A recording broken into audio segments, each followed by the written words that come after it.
noches, ¿cómo andan? Espero que estén muy bien. Acá Pedro Peña, como dice por ahí en el perfil.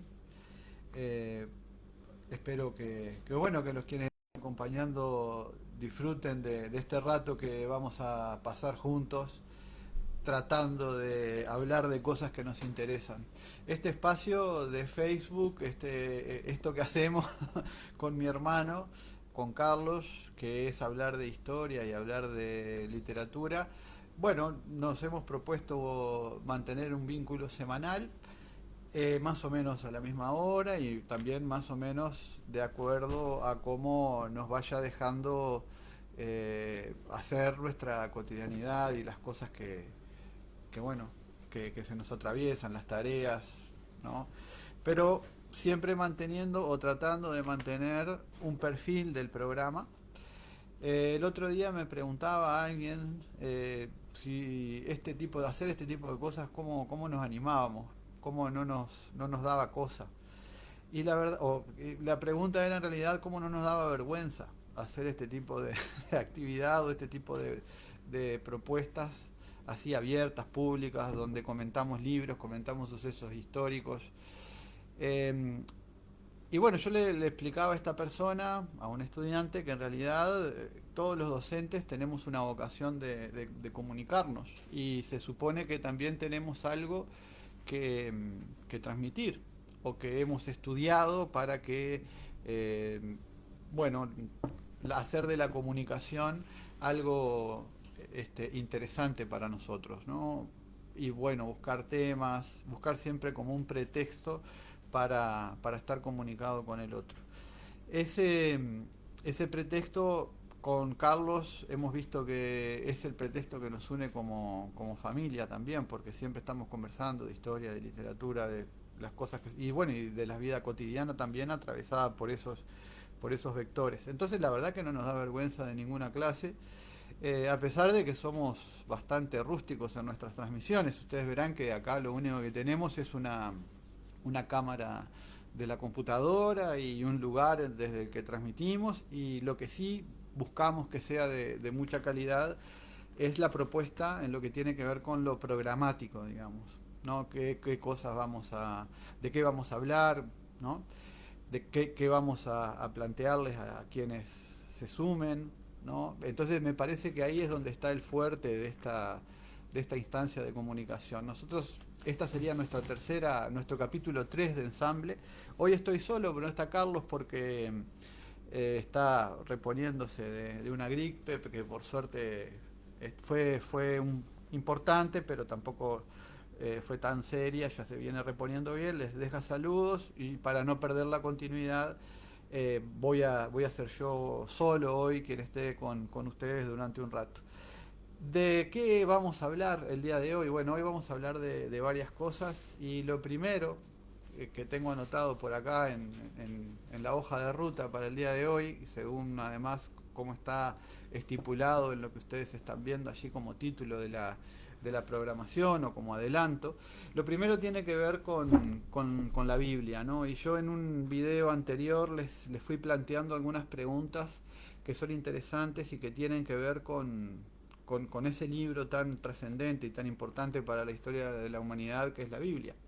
Por ejemplo, decirles antes que nada que yo les voy a hablar de mi lectura de la Biblia, una lectura personal, pero vamos a empezar con eso de las preguntas. Y la primera pregunta es muy sencilla, ¿sí? Dicho sea de paso, les dejo, están abiertos para que ustedes puedan comentar en el video más abajo. Sabemos que hay gente mirando porque nos avisa el Facebook, entonces lo que está bueno que hagan si quieren es presentarse, o más bien saludar o hacer lo que ustedes quieran. Al final vamos a tener 4 libros de la Biblioteca Ambulante Maragata que vamos a estar repartiendo entre quienes nos dejen un mensajito por ahí, y luego esos libros se van con ustedes de forma totalmente gratuita. Les decía entonces que vamos a hablar de la Biblia, ¿no? Y vamos a hablar de la Biblia desde una perspectiva personal, pero también desde ciertas preguntas. Primera pregunta: ¿por qué cuando vamos al centro de San José hay, bueno, en el centro mismo, en la plaza, ¿sí? ¿Por qué encontramos una plaza de armas? una iglesia, ¿no? Una iglesia católica. ¿Y qué tiene que ver eso con la Biblia? ¿Y qué tiene que ver eso con otra variable importantísima? Y es que hablamos español. Aprovecho a saludar a Mercedes González Delgado, colega de estudios literarios que viene por ahí, así que un saludo para Mercedes. Les decía que vamos a la plaza, encontramos la referencia de la iglesia, una construcción que en nuestro departamento, en nuestra ciudad en particular, es muy bonita, pero en otros pueblos, en otras ciudades de nuestro mismo departamento encontramos lo mismo, y en casi que en cualquier lugar de América vamos a encontrar la misma situación. Es decir, vamos a encontrar un edificio que representa el poder religioso al lado de un edificio que representa el poder civil, y por supuesto la plaza de armas. Si se quiere, nos podemos retrotraer al encuentro entre Pizarro y Atahualpa en Catamarca, donde el sacerdote que iba con Pizarro en ese segundo viaje de Pizarro al Perú, ya más con el afán de conquistar. El primero había sido exploratorio bastantes años antes, pero ya en este segundo viaje lo encontramos con el afán de conquista. El sacerdote cita a Atahualpa, que era el gobernador, el gobernante, el inca de aquel momento, y en la plaza de Catamarca Atahualpa aparece casi sin custodia, y el sacerdote se le aproxima y le entrega la Biblia. Y Atahualpa toma la Biblia y la arroja. ¿Sí? Ve en qué consiste. No entiende qué tipo de objeto es, por supuesto, porque no podía entenderlo. Atahualpa nunca había visto un libro, los incas no tenían escritura, tenían sí un sistema de comunicación eh, que podríamos asimilar a la escritura, porque era un sistema de quipus en el que quedaban determinados mensajes, determinados conteos, por ejemplo, quedaban marcados en unos piolines que se trenzaban y que se anudaban para significar determinada cosa, y que por supuesto eso todavía incluso se está investigando al día de hoy. Hay quipus de aquella época, pero no sabía lo que era un libro, nunca había visto uno, y probablemente sería la misma sensación que tendríamos nosotros si un ser humano totalmente distinto a nosotros, barbado, con animales enormes y con la posibilidad de disparar armas de fuego, ¿no? Nos diera un objeto que no entendemos y que nos parece incluso, nos podría parecer incluso hasta maligno. Cuando Atahualpa tira la Biblia al suelo, se desata la batalla, ¿no? Una batalla que los pobres incas no podían ganar nunca en la vida contra las armas de los españoles, que además tenían caballos. Ahí tienen ustedes, si quieren, una primera historia de plaza de armas, ¿no? De incas y de españoles, y el rol protagónico de la Biblia. Otra pregunta: ¿qué es la Biblia, no? ¿Sí? Para responder a la pregunta de qué es la Biblia, primero tenemos que abordar un concepto que tiene que ver con la literatura de inspiración religiosa. ¿Y por qué tenemos que abordar esto primero? Bueno, porque libros de inspiración religiosa hay en muchas culturas, ¿sí? ¿Y qué vendría a ser? Bueno, la teoría nos dice que la inspiración religiosa es la divinidad comunicándose con el ser humano a través de otro ser humano, ¿sí? En este sentido, el escriba, ¿no? Quien escribe, lo que hace es, de alguna manera, incorporar el mensaje divino. Puede ser, puede ser visualizado esto como que la divinidad se apodera del estado de ánimo y de la voluntad y del pensamiento del escritor, o puede ser pensado como puede ser pensado como, por ejemplo, este, lo pensaban los poetas simbolistas del siglo XIX, ¿no? Que ellos eran un canal, ¿no? Un canal abierto hacia la hacia la divinidad, ¿no? No era un tema de posesión, sino un tema de canalización. Todas estas cosas eh, tienen que ver con justamente el acto de la inspiración, como la toma del aire, ¿no? Hacia adentro. Bueno, esto es una toma de aire que implica también un cierto aire espiritual, que es el que toma la energía del escriba, del escritor, ¿no?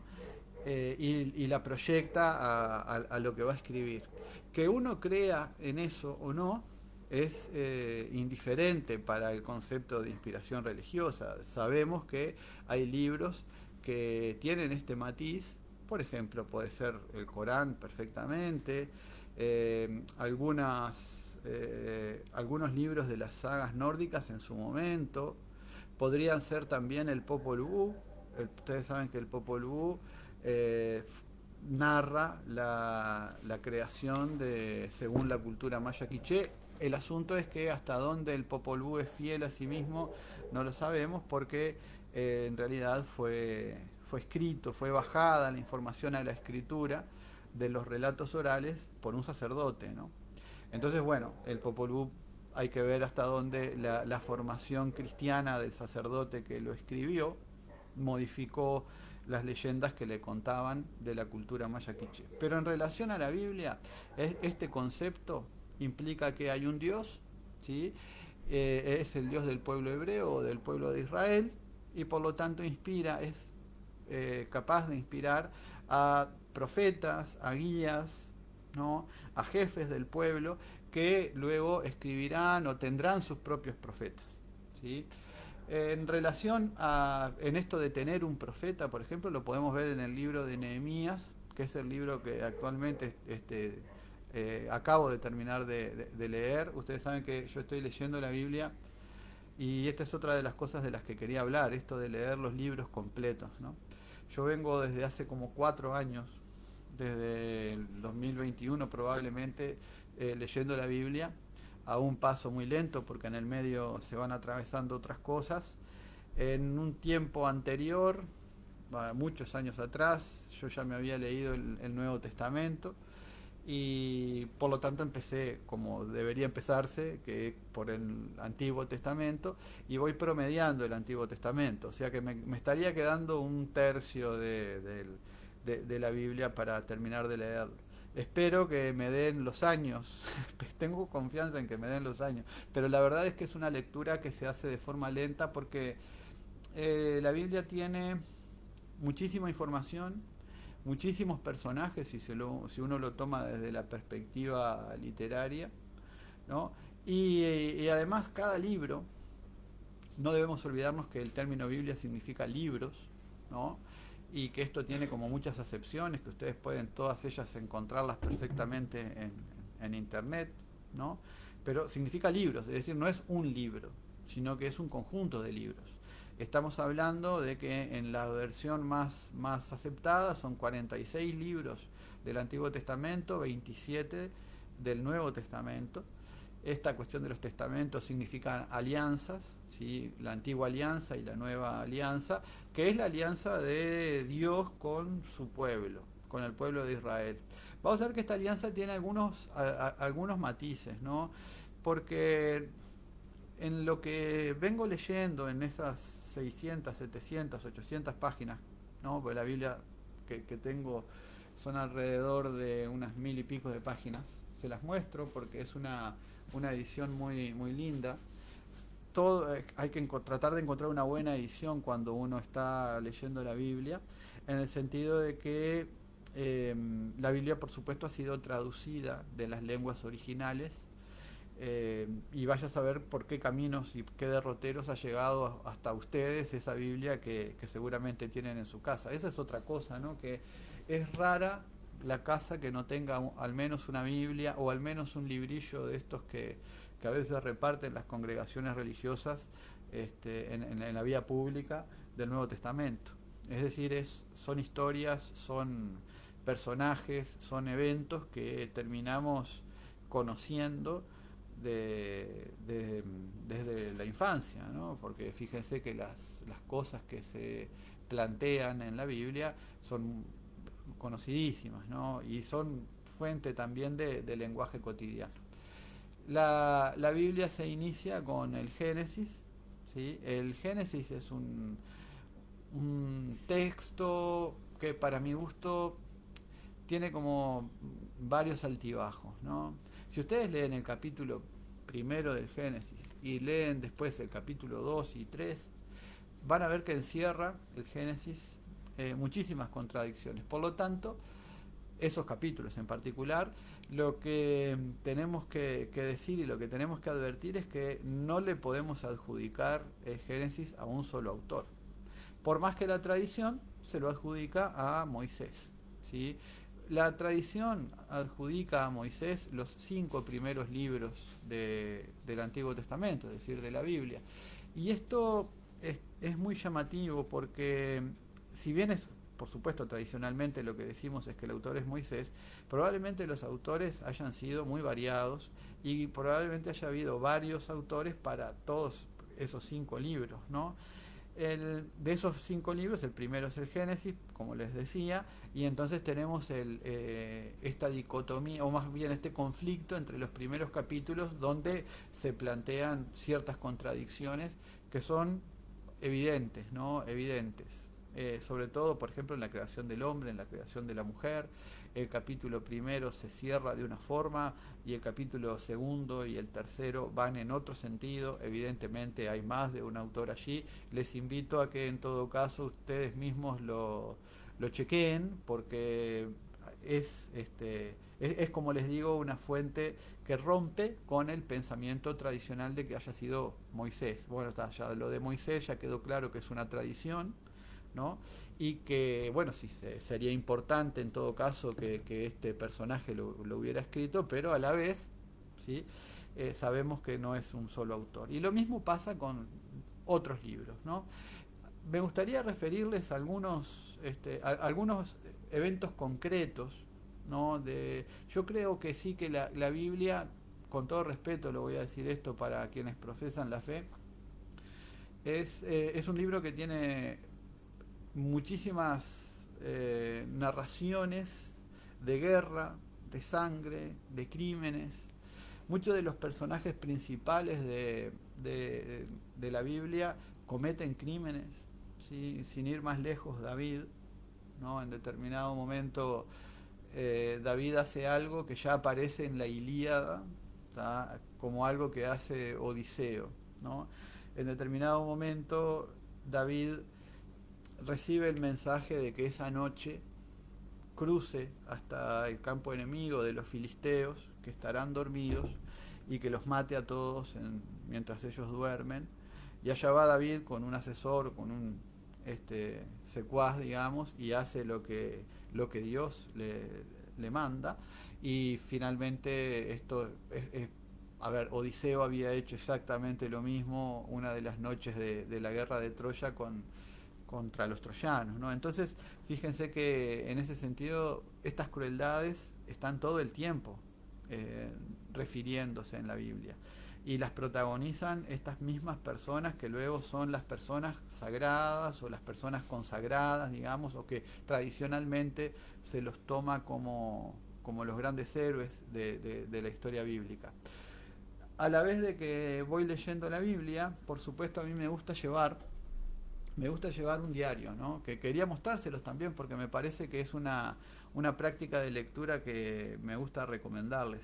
Es un diario de lectura, ¿no? El diario de lectura lo llevo desde muchísimos años atrás y me resulta muy provechoso porque, por un lado, me ayuda a leer y a saber lo que estoy leyendo y a poder de alguna manera eh, leerlo mejor. ¿Tá? Aprovecho este impasse para saludar a Ilse, a Graciela López y a Rama Villar. Creo reconocer a un exalumno por ahí, y a una conocida vecina profesional de San José, y bueno, a la Ilse, que es mi suegra, y, y a Mercedes, que es una colega. Les agradezco muchísimo que hayan dejado su mensaje. Después les sorteo ahí los libritos. Les decía que el diario de lectura, fíjense que lo tengo marcado con un palillo ahí porque les quería leer algo, ¿sí? Es simplemente escribir sobre lo que uno lee. Y tiene esta utilidad de que uno no se olvida de lo que va leyendo, ¿no?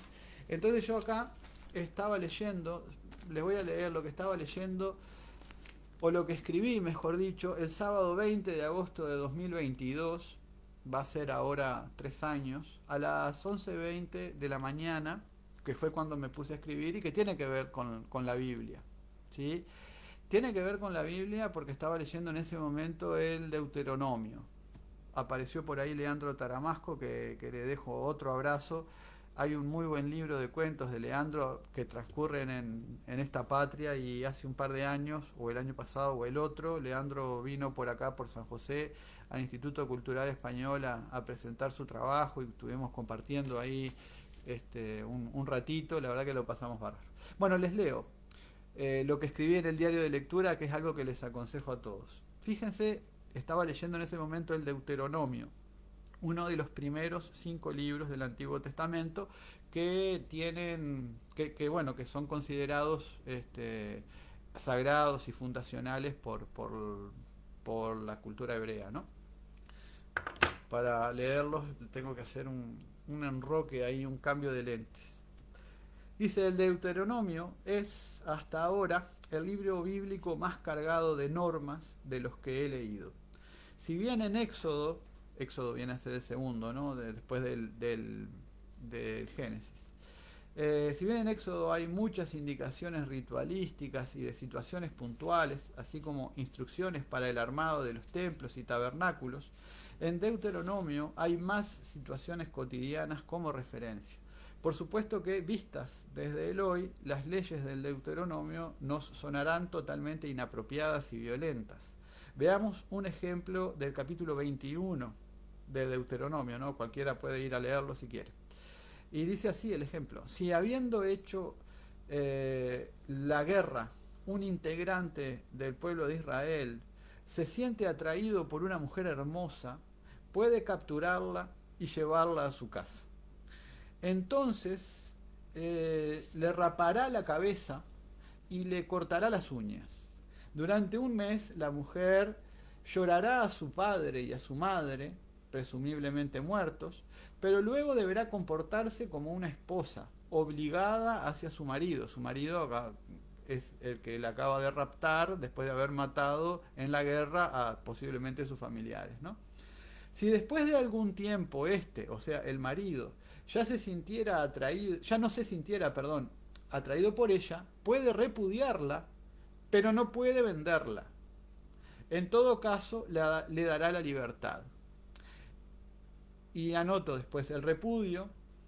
Esto ya son consideraciones mías, ¿no? El repudio como instituto social es potestad únicamente del hombre. Este puede devolver a la mujer con la que acaba de casarse, o más bien amancebarse, si durante la noche de boda comprueba que ésta no es virgen. La llevará de nuevo a la casa de sus padres, quienes pueden apelar este repudio demostrando con una sábana manchada la virginidad de su hija, que luego tiene derecho a exigirle a su esposo el cabal cumplimiento de las obligaciones contraídas. Pero si la mujer no fuera virgen al momento de desposarse, atención con esto, dando con esto la razón al repudiador, será conducida a la entrada de la casa de su padre, y los demás integrantes varones de la comunidad la lapidarán hasta matarla. Lo anterior, digo, por increíble que parezca, está perfectamente expuesto en el capítulo 22 de Deuteronomio. Fíjense que en el capítulo 21 de Deuteronomio se adiestra a los que acaban de ganar la guerra y son del pueblo de Israel a raptar, si quieren, si lo desean, a la mujer del enemigo, después incluso de haber matado a su familia.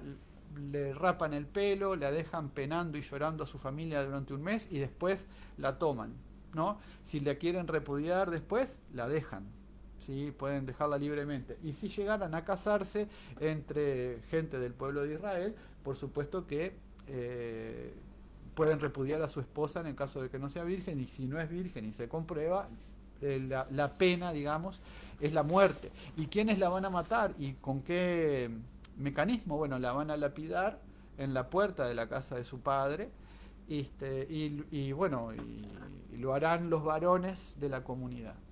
Si nosotros queremos saber algunas cosas que nos pasan hoy en la sociedad, ¿sí? Algunas tradiciones que, que hemos heredado, como por ejemplo el patriarcado tan fuerte, bueno, tiene relación con esto que les acabo de leer. es ir a la fuente, capítulo 21, capítulo 22 de Deuteronomio, donde casi que no hay que interpretar nada.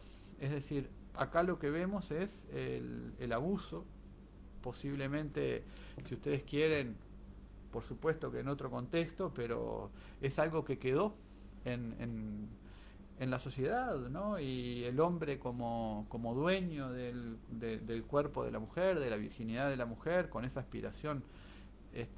No se dice nada del hombre, ¿no? Por supuesto, ya eso este, no se aspira en el hombre, se aspira solamente en la mujer. Le dejo un saludo también para Víctor Rodríguez, ahí algunos integrantes del taller de la biblioteca que están ahí, y les agradezco mucho la compañía y estar siempre pendientes. Por supuesto que esto es todo libre y gracias por dejar el saludo. Ustedes saben que este diario de lectura, a mí lo que me pasa con la lectura de libros es que últimamente he adquirido, últimamente les quiero decir de los últimos 10 años capaz, un comportamiento que no era el comportamiento mío de lector común y corriente, ¿no? Yo hasta hace unos 10 años leía un libro, empezaba, seguía, terminaba. Y ahora lo que me está sucediendo es que empiezo muchos libros a la vez y voy leyendo de acuerdo al estado de ánimo, a lo que me interesa en el momento, al rato que tenga para leer. Por supuesto que siempre el tiempo de lectura siempre es acotado porque siempre hay mucho trabajo, muchas actividades o incluso el desarrollo de las actividades familiares. Entonces, la verdad que voy con 6 o 7 libros, hay un montón acá atrás, están casi todos empezados y cada tanto termino algún libro, ¿no? Cada tanto voy terminando. Ahora después les voy a hablar de uno que sí terminé porque era muy cortito y lo terminé en un rato, hace unos días ya. ¿Tá? Pero volvamos sobre el tema de la Biblia. Después de esos primeros 5 libros que son como, por ejemplo, Números, es uno de los primeros 5 libros de la Biblia. Se llama Números y yo lo descubrí por un... ¿En qué consistirá esto de números? Cuando lo estaba leyendo ya hace un par de años, todo es número. Es decir, la cantidad de integrantes de la tribu tal, ¿sí? Tal otra tribu tiene tantos soldados, tantos guerreros, tantas mujeres, tantos niños menores de no sé cuánto. Es decir, números es como un censo y una estadística del pueblo hebreo después del Éxodo, ¿no?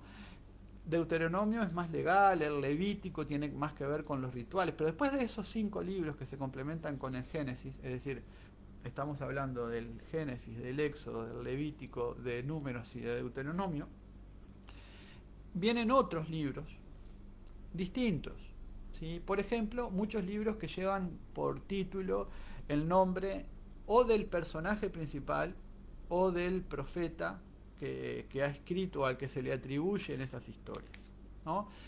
Por supuesto que está el libro de los jueces, ¿no? Que narra las historias de Saúl, de David, de Salomón, ¿no? Después un libro que está como descolocado en todo ese contexto es el libro de Ruth, que es una historia muy particular, muy sencilla, de la cual podríamos hablar un día, porque hay una ley allí que es la ley del levirato, es decir, la ley de referencia al cuñado, ¿no? Se las cuento brevemente. Es una ley que los hebreos, el pueblo hebreo se dio supuestamente para proteger a la mujer que queda viuda, es decir, una mujer que se casa y queda viuda de inmediato sin tener descendencia, es decir, sin tener hijos, evidentemente era visto por el pueblo como en un estado de mucha desprotección. Bueno, esa mujer tiene derecho a reclamar que la rescate un levir, es decir, un cuñado, es decir, uno de los hermanos de su marido. Si su marido no tiene hermanos que estén solteros, que estén libres, luego va a tener que ser un primo, o tendrá que ser alguien, al final puede ser alguien que por allá abajo tenga un mínimo parentesco, que es lo que pasa con el libro de Ruth, ¿no? Ruth se reúne con Boaz, ¿sí?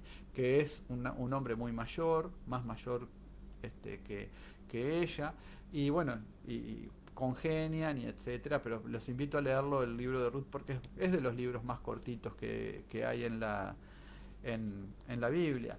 y también de los más descolocados, porque es el único, o por lo menos, no el único, pero sí es de los pocos que narran una historia que podría ser un cuento sacado de contexto, quedaría siendo un cuento igual.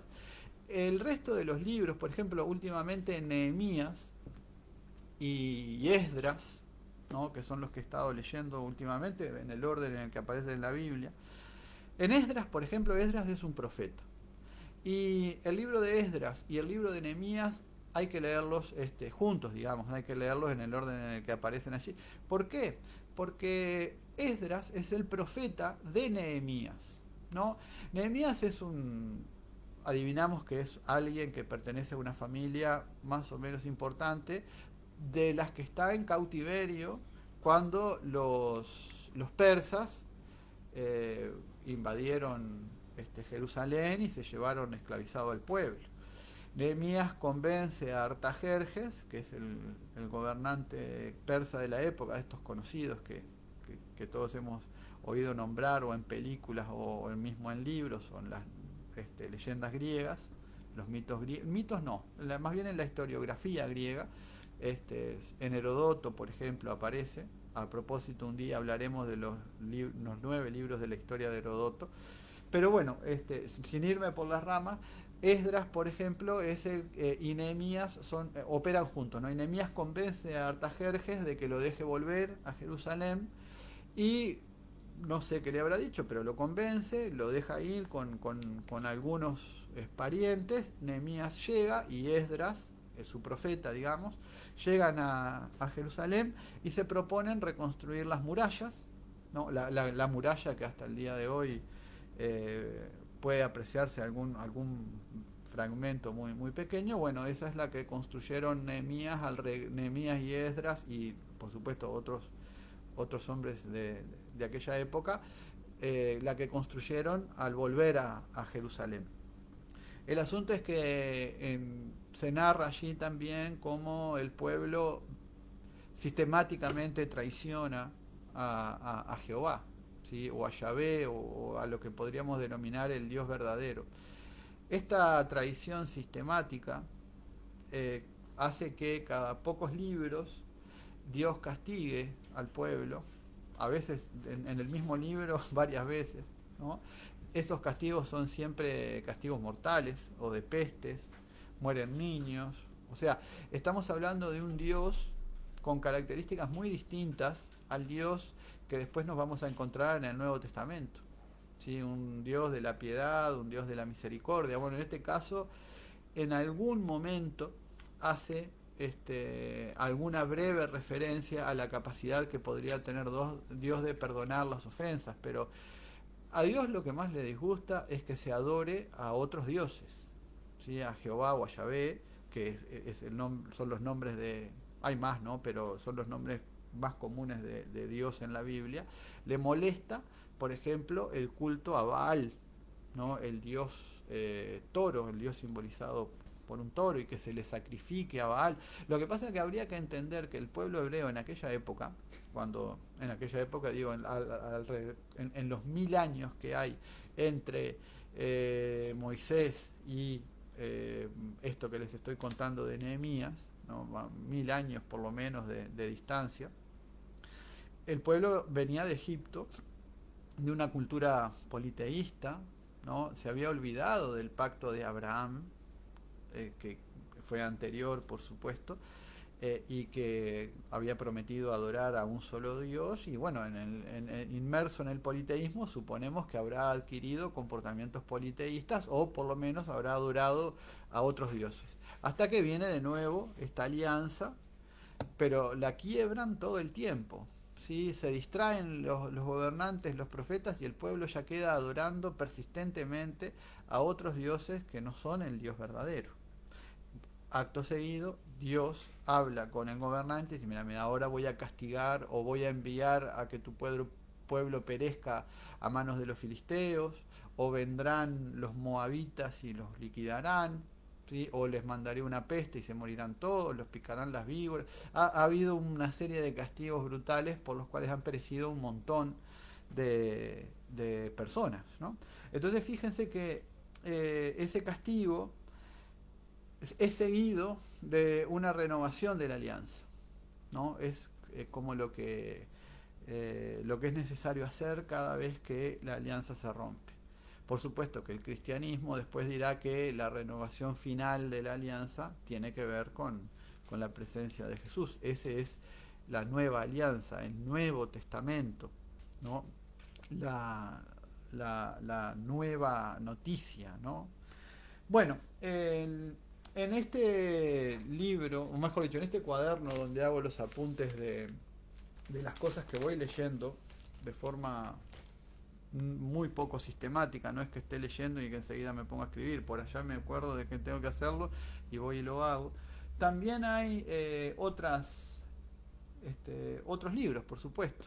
Les quería leer hoy algo de lo que escribí entre esos días de agosto del año 2022, más bien junio, julio, en los que estaba leyendo Cumbres Borrascosas, ¿no? Y que después fue algo que leímos con la gente del taller de lectura, ¿sí? Cumbres Borrascosas es una de las novelas, es de Emily Brontë, una autora impresionante, es una novela de ya más de 150 años, y, y bueno, sin más, así les leo lo que en aquel momento había escrito acerca de Cumbres Borrascosas, ¿no? Voy a ver si encuentro bien dónde es que estaba, porque vieron que esto es como, y si no lo encuentro, bueno, ahí no se los leo. ¿Ah? El, acá está.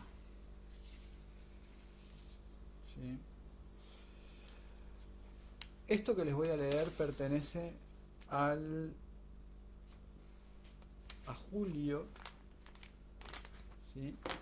Del 2022, porque entre julio de 2022 y agosto leí Cumbres Borrascosas, que dicho sea de paso es una novela que recomiendo mucho.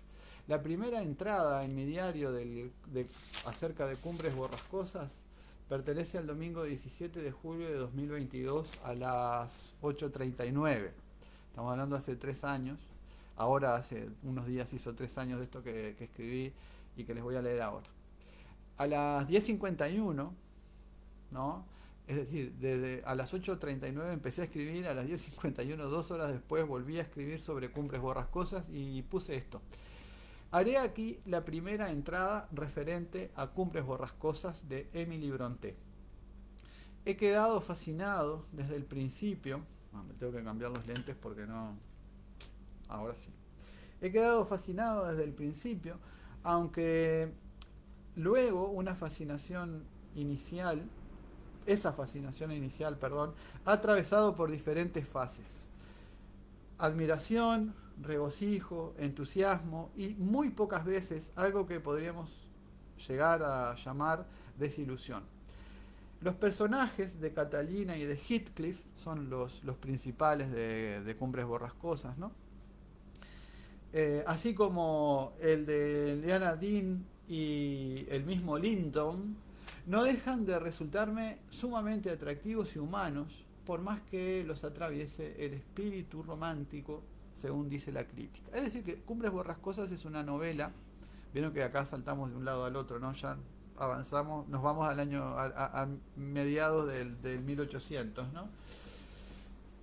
Cumbres Borrascosas es una novela que va a medio camino entre el romanticismo y el realismo, pero los personajes son absolutamente humanos, ¿no? Heathcliff, por ejemplo, que es el personaje principal, o Catalina, son personajes plenamente sufrientes, ¿no? Y eso es lo lindo que tiene la novela, que de alguna manera nos pone en relación o nos confrontan con ese sufrimiento de las relaciones humanas y del amor correspondido pero no posible, ¿ah? Porque eso es lo que se cuenta un poco en Cumbres Borrascosas, ¿no? Para el domingo 7 de agosto, es decir, unos 15, 20 días después de haber escrito esto que les leí recién, ya había terminado de leer Cumbres Borrascosas y escribí lo siguiente. Domingo 7 de agosto de 2022, 14:10. ¿Qué estaría haciendo yo un domingo a las 2:10 de la tarde escribiendo en el diario? No me imagino. No sé, habría llovido, no habría ido a la casa de mis padres, que siempre vamos a comer. Dice, en estos días el tiempo ha volado. He terminado Cumbres Borrascosas y la verdad es que he quedado bastante impresionado.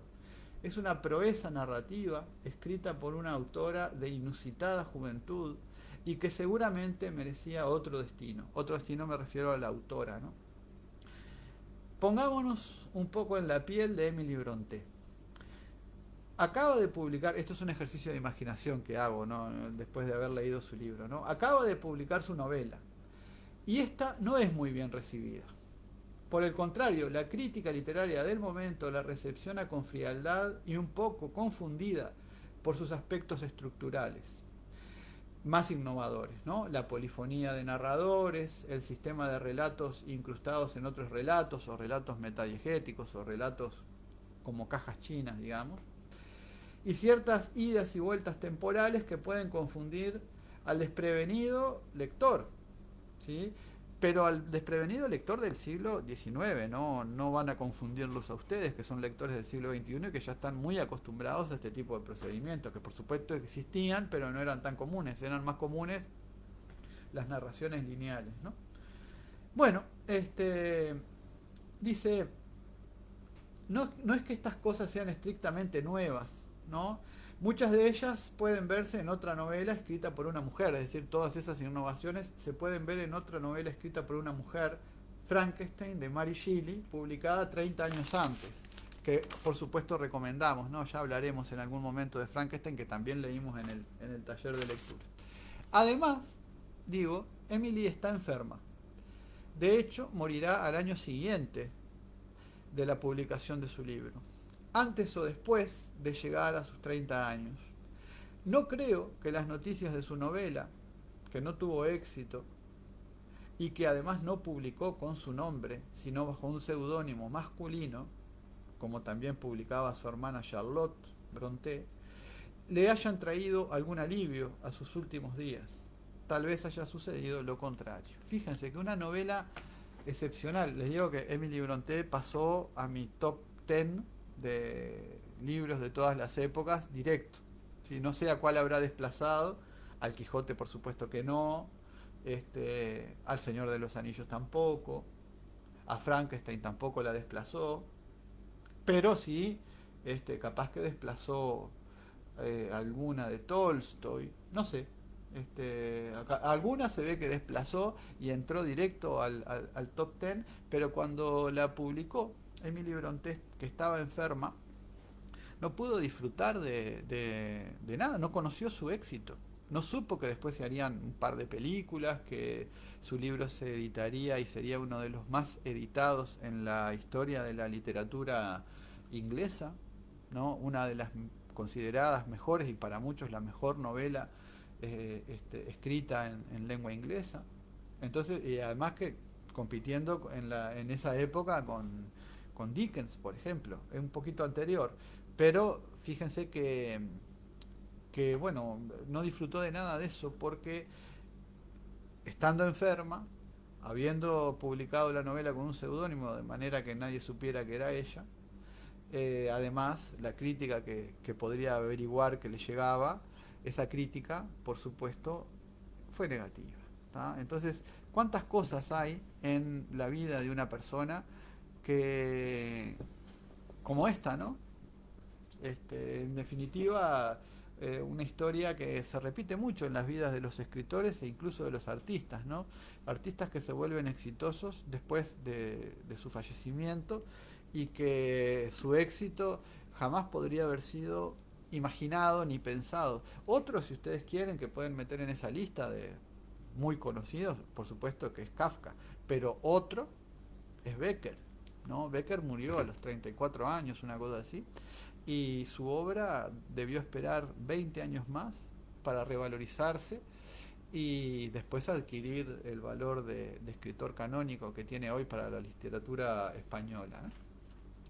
Bueno, el orden del día, que ya voy cumpliendo y terminando, ya pasamos por la Biblia, volveremos a la Biblia en algún momento porque, como les digo, voy en la mitad del Antiguo Testamento. Me queda toda la mitad y cuando encuentre cosas interesantes seguramente los estaré atomizando con el tema de la Biblia. Hablamos del diario de lectura. Ahora quisiera hablarles de poesía uruguaya. Antes de hablarles de poesía uruguaya me voy a tomar un matecito y saludo también a Jorge Barrera, un apreciado colega, docente, que está por ahí. Bueno, ojalá esto le guste. Como, como ojalá le resulte bueno como sus artículos para que usualmente publica sobre temas educativos en revistas digitales. Así que aprovecho a saludar a los demás colegas docentes que puedan estar en la vuelta. Les decía que les quería hablar de un libro de poesía que está cumpliendo 70 años. Los 70 años son un número redondo y me llama muchísimo la atención que no se haya hecho nada, me parece, a nivel nacional para festejar ese aniversario redondo de un libro que fue publicado en junio de 1955 y que es un libro que es polémico en nuestro país porque tiene una historia muy interesante y es también un libro que hemos leído recientemente en la biblioteca, en el taller de lectura de la biblioteca.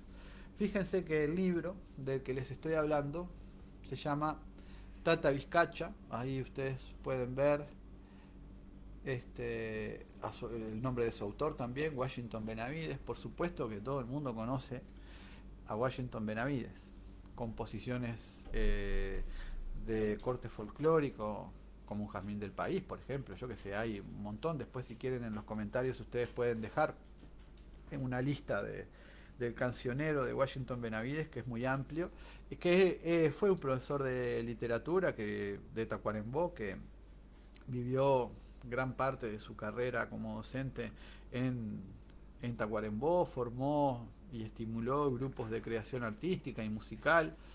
Por supuesto que toda esa historia es conocida, entonces yo no voy a ahondar en eso. Voy a ahondar, sí, en Tata Vizcacha, que es un libro que no bien salió, generó muchísimas rispideces en Tacuarembó, porque es un libro de crítica social. De crítica social, si bien los nombres que se utilizan en el libro, que aparecen en los poemas, que muchas veces tienen características narrativas, los poemas, ¿no? Porque narran cosas, narran hechos. Si bien los nombres no son los nombres, por supuesto, reales de las personas, resultaba fácilmente identificable el objeto de la crítica de Washington Benavides o los objetos de crítica de Washington Benavides en este libro. Por lo tanto, ¿qué hicieron? ¿Qué hizo la sociedad tacuaremboense del momento? O por lo menos algunas personas de alta alcurnia de la sociedad tacuaremboense que se sintieron atacadas en este libro.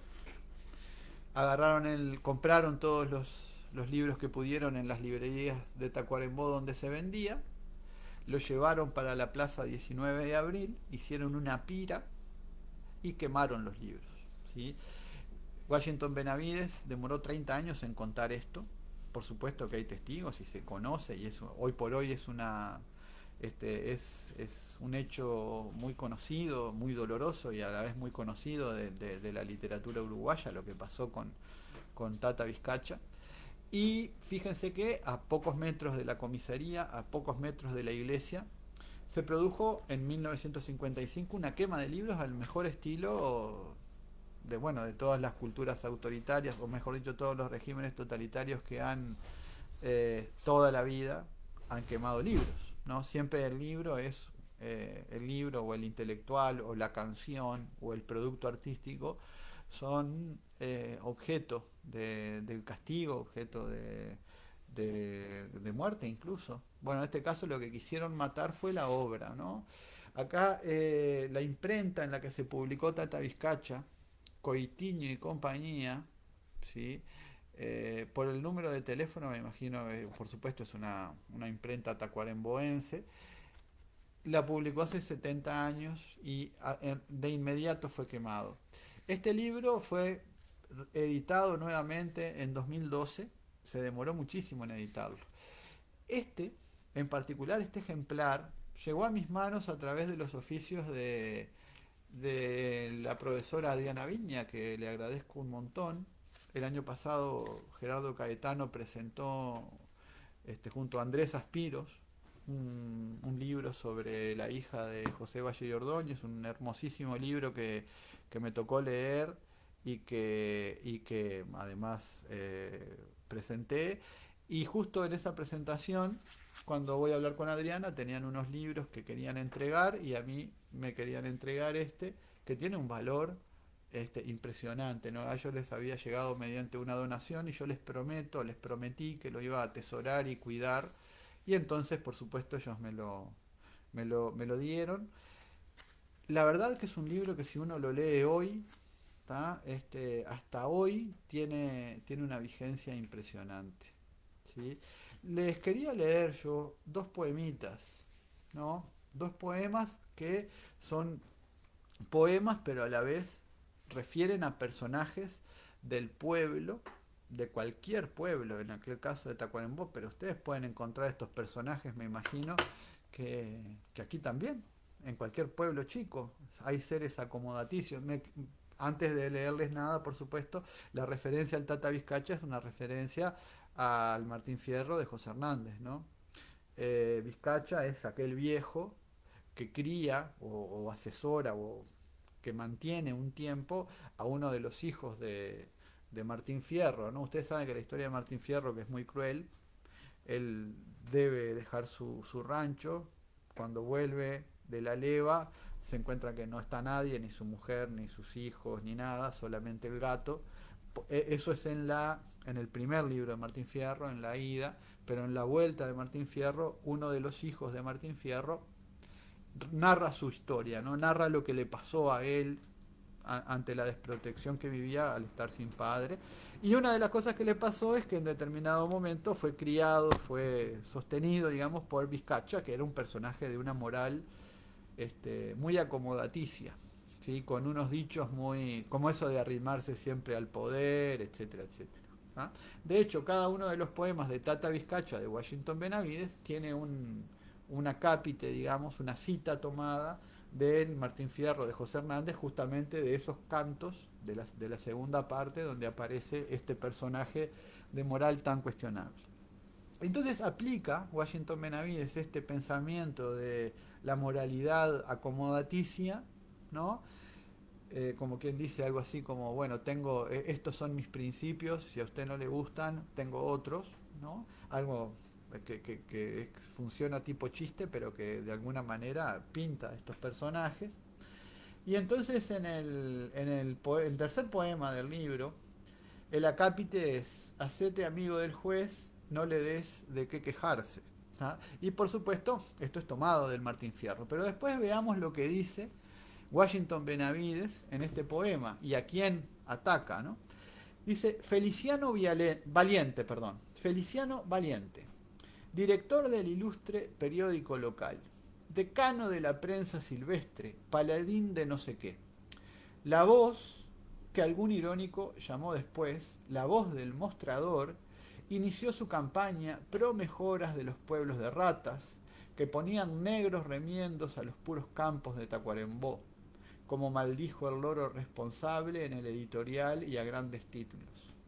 Don Antenor Mesías, propietario de un infierno de 12 conventillos, buenos para morirse, telefónicamente conversó con el inteligente periodista y le invitó a una cena. Entre posibles cheques, nuevas máquinas, linotipos egregias y sendos tragos de caballo blanco, acordaron callar por prematura la campaña infeliz. Sietemesina, muerta sin nombre, sin mirar al mundo como un tapichí. Fíjense que lo que está diciendo es cómo se compra un periodista, ¿no? Y cómo el periodista se deja comprar. Cómo se iba a iniciar una campaña en contra de los pueblos de ratas y vino un señor propietario de de este tipo de asentamientos, ¿no? Del lugar donde estaban y por lo tanto benefactor de ellos y por supuesto se deja, el periodista se deja engatusar, se deja envolver y ya esa campaña que había amenazado con empezar quedó por esas, ¿sí? Y murió Siete Mesina, ¿no?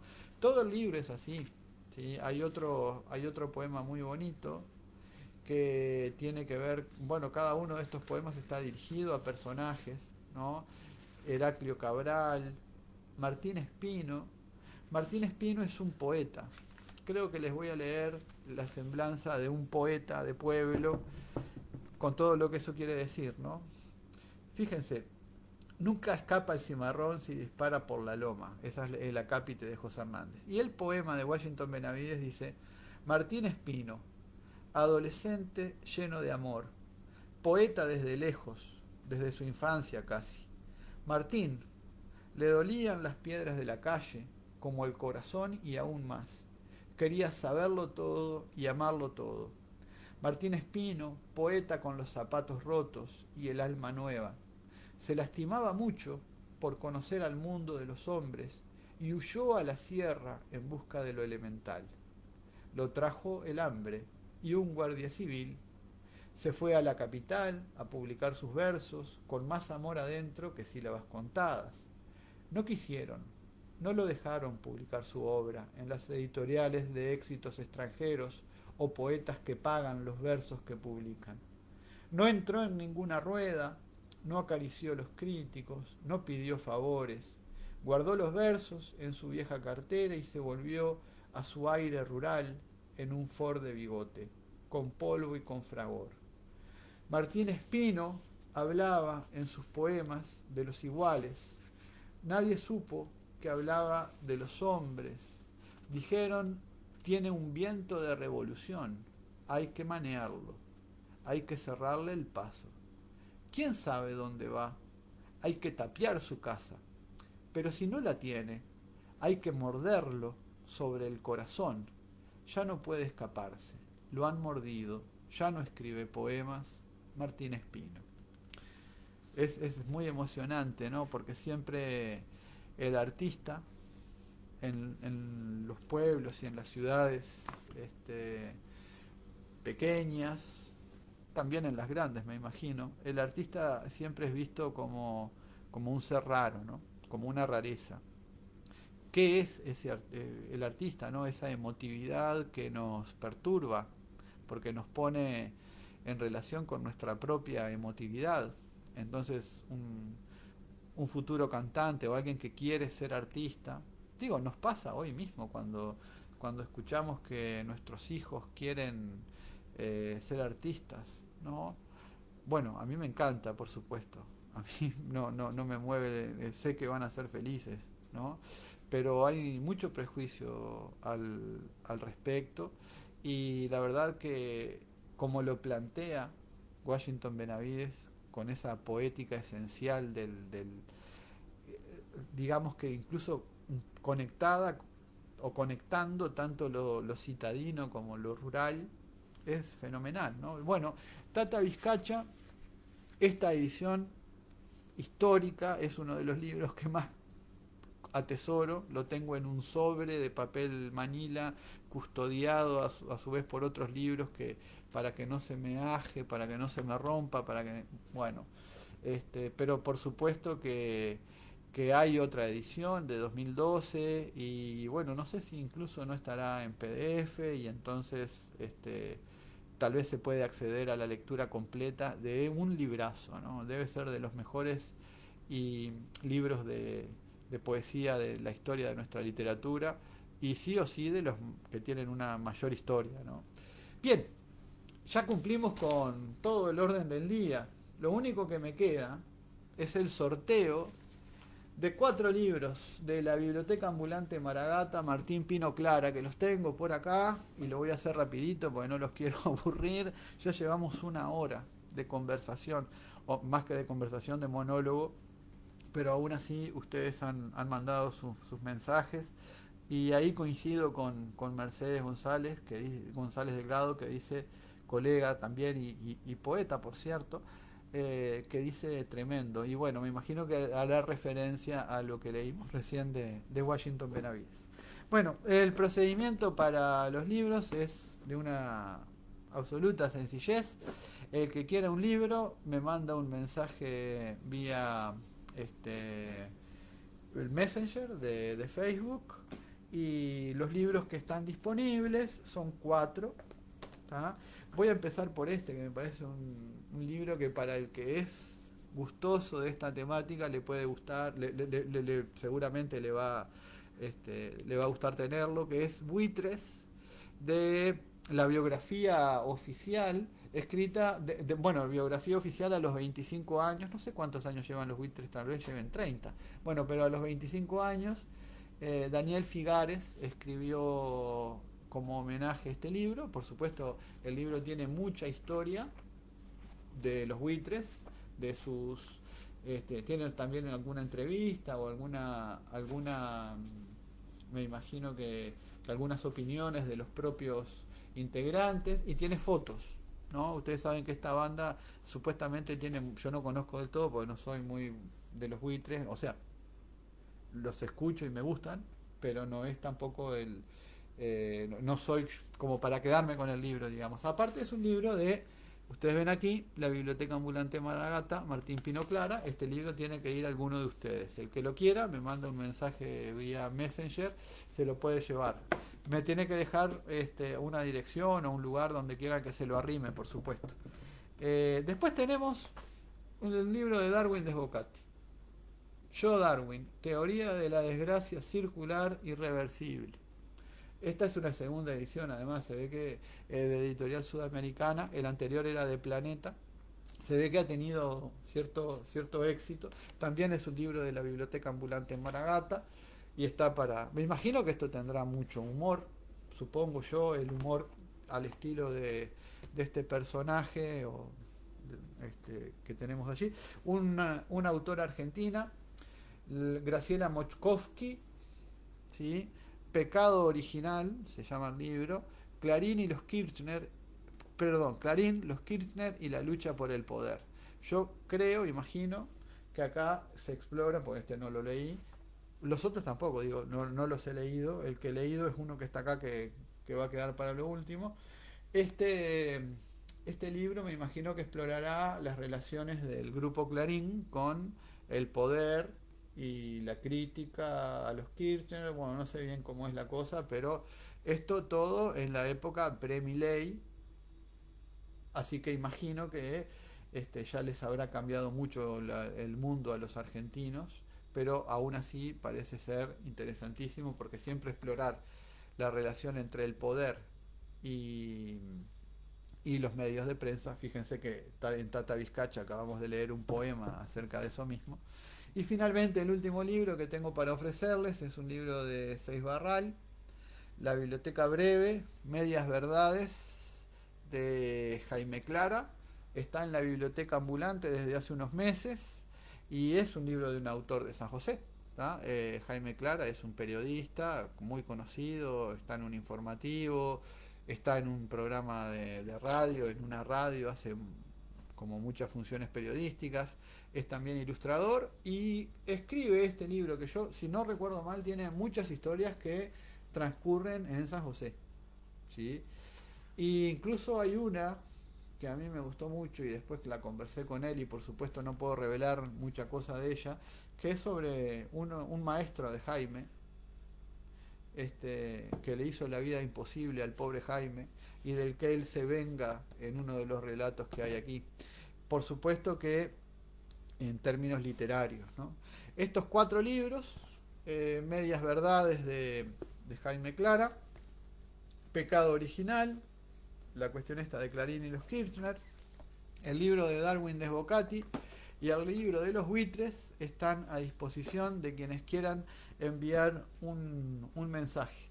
Vamos a ver si para nuestro siguiente encuentro de ensamble, tal vez el sábado que viene, más o menos por la misma hora, podemos hacer realmente un ensamble. Es decir, puede estar también Carlos, que bueno, que les envía a todos sus excusas y un saludo, pero como recién se está reponiendo, hoy nos quedamos como con un poco sin la pata de la historia, por más que hablamos de algunas cuestiones de historia, pero bueno, siempre es bueno tener la opinión de un profesional de la materia. Veremos si para el sábado que viene o en algún momento en el que los astros estén alineados podemos seguir. ¿Sí?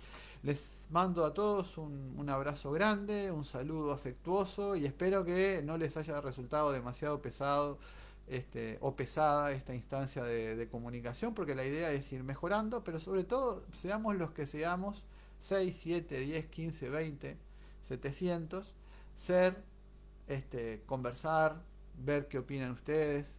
Yo les agradezco a todos los que dejaron comentarios por ahí. Un abrazo grande. Nos estamos viendo dentro de poco, gente. Abrazo grande.